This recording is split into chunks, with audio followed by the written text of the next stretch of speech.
Let's come to Maitreya Upanishad, that is part 1.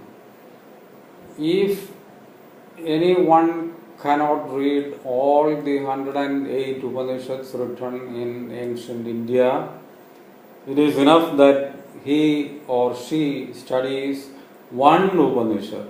And if you choose one Upanishad, it can be Maitreya Upanishad because it gives us a complete idea about the ancient Indian philosophy.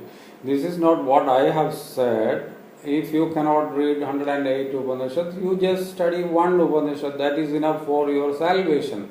This is said by Sri Rama while he was advising Hanuman. When Hanuman approaches him with several questions that we have already discussed in the previous episodes. Now, Maitreya Upanishad also is in the form of a dialogue. Dialogue is a very efficient tool for communication. So many philosophers, starting from the time of Socrates, they have made excellent use of dialogue. And we know about the Plato's dialogues. So many pundits in India, they use this very effective tool for communication, for teaching the disciples. So here it is the story of a king called Brihadathan. Brihadathan, he is a king, and he understands that there is no meaning in pursuing the worldly pleasures. He knows that his body is immaterial and that is perishable and life is ephemeral. So he entrusts the whole kingdom to his eldest son and he decides to withdraw into the forest for meditation. This is part of the Indian tradition. In ancient India, we used to have 4 important stages for life. One is Brahmacharya, the second is Garhastya, third is Vanaprastha, and the 4th stage is Sannyasa. In Brahmacharya stage, you spend all time for studying all Vedas and arts and everything under the sun. And then you go to Garhastya, you lead a very, very good family life. Then you slowly withdraw from all the worldly affairs, that is Vanaprastha. And the final stage is Sannyasa. Usually you withdraw into the forest and you meditate upon God and you want to become one with God. You want to emerge in the super soul. That is our custom. So here also, King Brihadathan, he is going to the forest, and it is not for a simple thing. He goes into the forest for a meditation, deep meditation for 1000 years. And he is facing the sun, and he enters upon a different life there for a meditation for 1000 years. And at the end of this deep tapas or deep contemplation, Sakhyayana Muni, a great sage, that is actually sun god himself, and he comes in the form of this great sage, and he asks this king just to plead for any blessing in his life, any boon he asks, and that will be granted. And but what does the king want to obtain in life? He knows this life is immaterial. He doesn't want to lead a life in this world because it is Maya. And he says, Guru, my great teacher, I know you are a great teacher, you know everything about life, you are a Tattvajnani because you are a great philosopher. I don't know anything about the meaning of life. Please teach me that. This reminds us of the story of Nachiketas going to Yamadharmarama, going to Yamapuri to meet the god of death. Same story we find. So he says, teach me about the meaning of life.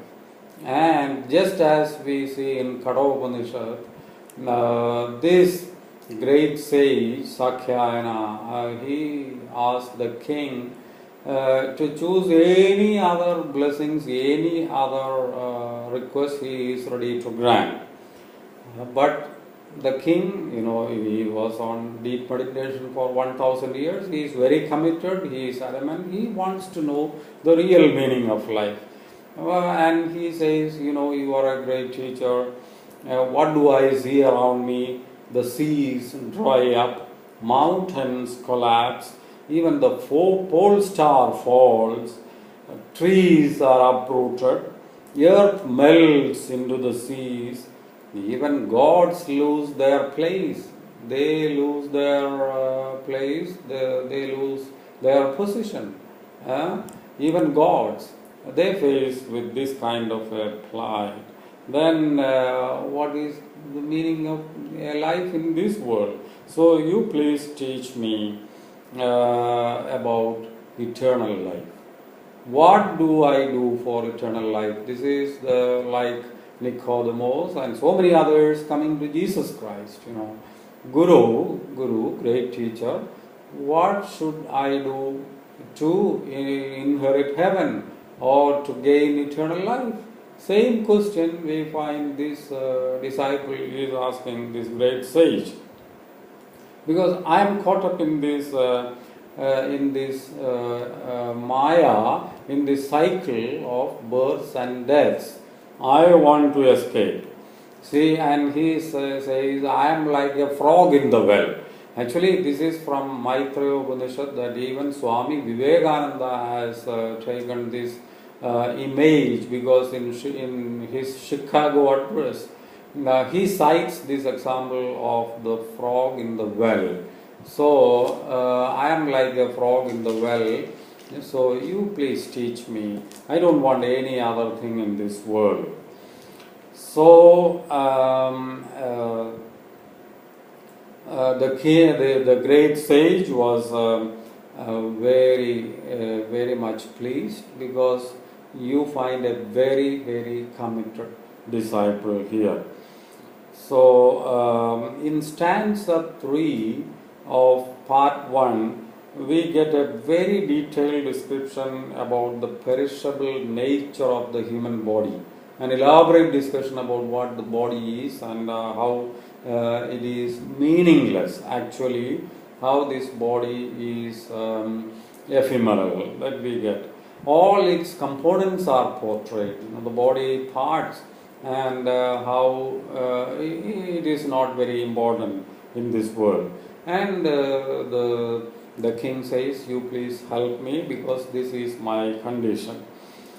And of course, the sage, he says, O king, I understand you are a great personality. I will tell you that your soul is called Marut. Marut is something like wind. So your soul is Marut. But the king says, yes, I understand and I know everything about my body, but you please teach me about my soul. What will happen to my soul? How can I attain immortal life? This is what I want. Here, the sage gives us a beautiful description about the nature of this world and the nature of our soul. He says, Shabda Sparsha Maya Anartha Iva Te Stita Yesham Saktastu Bhudatma Na Smarecha Param.